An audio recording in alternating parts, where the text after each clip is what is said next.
Yo Flash Wolves as the blue team to the north, their opponents, yes, I do remind you that Steel Knight as the yellow side to the south. Yeah, no huge surprises coming out from tank lineups on both sides, although Steel Knight did go for a Borsig, so a single Borsig going to be on the Steel Knight side. They also kind of round that off with dual AMX-13s and an IS-3 and an AMX-50. A very ambitious tank lineup. Yeah, and the thing is, against the Yo Flash Wolf side, who went with 5 heavy tanks, 2 110s, 2 AMX-50s, and then a KV-5, I really think it's going to be incredibly hard for the Steel Knight side to penetrate, especially that front line of the Yo Flash Wolves team. So early on, once again, it all depends on this Borsig. Yeah, yeah, and on that Borsig. That's what I was going to say is if they can, you know, kind of couple the Borsig and the AMX-50, if they can kind of use both those tanks, focus on into a single tank, that can definitely turn the tides. And if they can kind of take down, I think, K22 and that KV-5 immediately and focus them down without him doing too much,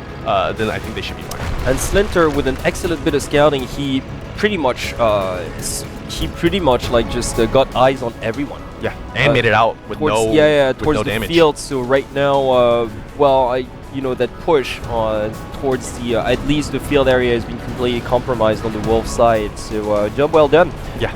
By Slinter. Yeah, they're not willing to relinquish this positioning though, because it is still a decent position, especially with those AMX-50s. Yeah, but at the same time, it's really now pretty much that was the cue that that Steel Knight waited to completely monopolize the inner city, and they're doing that right now. Yeah, they're actually moving all the way into the city area. It has been cleared out by, I believe, it was one of the AMX-13s, either Slinter or Spencer there, has been cleared out. So the team, the Steel Knight side, may be going to send in a couple of their tanks in there, but the thing is, even though they send their tanks into the inner part of the city, they won't be able to fully engage the Yo Flash Wolf side without coming to the city edge. Yeah, no, of course, no. It's more of a defensive precaution that they're taking right now. Like in defense of their own southern base, they're repositioning the Borsig as we speak because they realize that if they go for an engagement towards the field, they would be at a disadvantage having the lighter tanks, obviously. Yeah, most definitely. So much depends on that Borsig. If that Borsig can land one shot and then, like you mentioned, couple backed up, like just by the 5100 and the other tanks on the side, then yeah, it might give them the edge, but nevertheless, they're still facing such an overwhelmingly heavier setup, so they don't want to take any unnecessary risks. What I'm liking is that the Wolves have repositioned themselves too. So they have retreated, like they've sent like 2 of their heavier tanks back towards their own northern base. Yeah, you guys can't see that actually. Yeah, well the 3 remaining just tier 8 tanks have squatted the village towards the field area. Yeah, so the Yo Flash is really nice repositioning coming out here. They're realizing that you know, keeping all of their tanks over to the east is not going to allow them, and it's not going to open up any options for them. And besides, it would leave their northern base vulnerable. Yeah, exactly. So yeah, very nice repositioning coming from both TMDK and Coke, I think. And you know what? They can't even afford to spread like that far away from each other because they know their opponent's got a much lighter setup. Yeah. As well, as long as they don't take any like stupid shots from that Borsig, they should be quite safe. Yeah. Actually. Yeah, look at this. So the 3 tanks, actually being spotted here by, I believe, yeah, Slinter there in the AMX-13. Yeah, but Slinter's really got to watch out because he might get trapped here. Yeah, he might get trapped. He really has to be careful. I say that Steel Knight should move in right now. They have to move in right now. They have to provide him with cover because although he's got the speed, you know, if that 5100 can get a shot on him, okay, yeah, he's getting some cover fire. He's getting some cover fire. Oh boy, this is just like, yeah, he's got to be protected by his mates. He has to be protected by his mates more than this right now because he's getting trapped, he's getting surrounded. This is not good. Yeah, although he's getting some nice cover fire from his team, he still has to continue to run or else he will just get taken down. There, he goes down. Yeah, he goes down. He had just nowhere to run, actually. Indeed. It was just too much for him to handle by himself and support. Although Spencer tried to cover for him, and look at that, Spencer is doing what he shouldn't. And look at this, you can't see it on screen right now, but Yo Flash Wolves are sending in their tanks from the east. So they're coming in from the city edge, and they're going to actually be able to surround the rest of the Steel Knight members because the Steel Knight have actually pushed up to the northern edge. They're trying to engage those 2 AMX-50s. It's too late though. But yeah, it's way too late. It's too late, and they're going to get trapped as it is right now. It's just, although the Wolves did suffer some damage, I do remind you guys, they have taken the first tier 8 down, so it's more than a worthy trade for now. And positioning wise, look at that.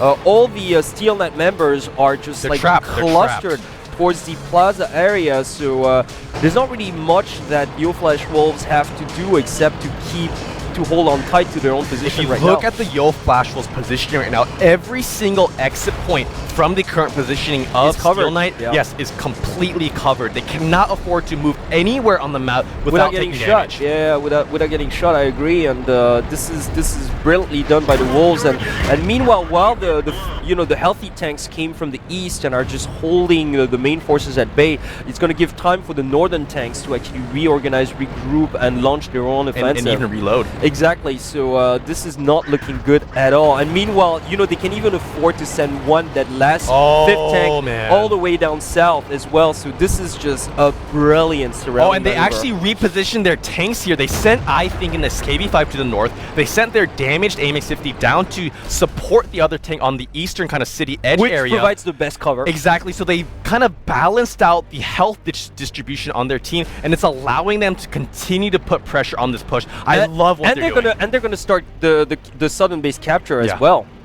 And that Borsig is hiding like behind that fountain we just saw that on screen, and look at that, the base capture is starting, so they're gonna have, Spencer's gonna try to go back because he's the fastest tank to defend this, but that means that and look at that Borsig is taking so many hits. This is ridiculous.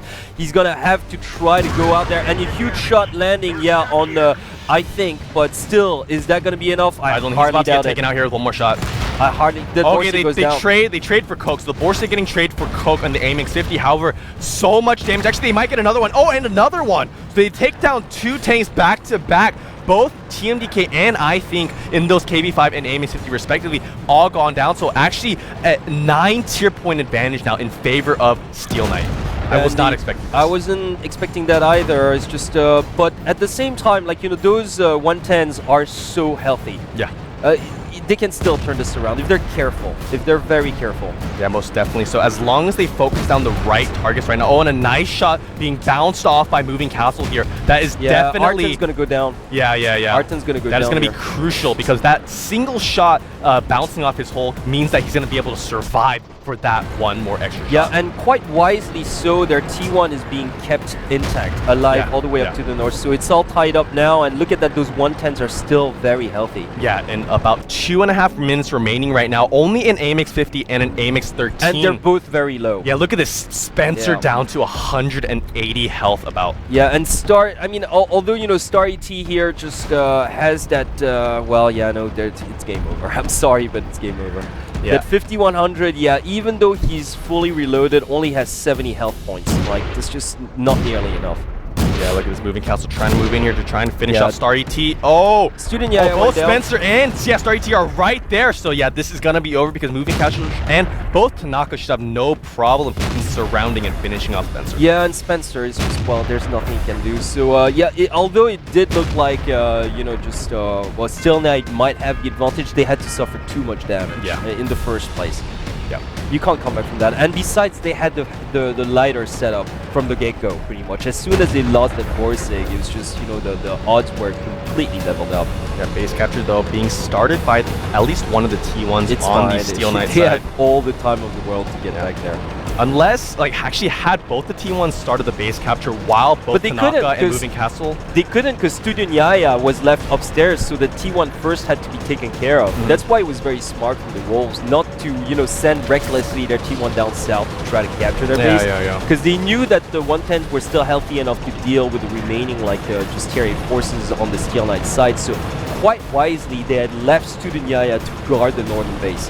Okay, look at this. Both T1s on the base now. Less than 15 seconds remaining here. It's fine. Okay, they've been spotted, It's fine.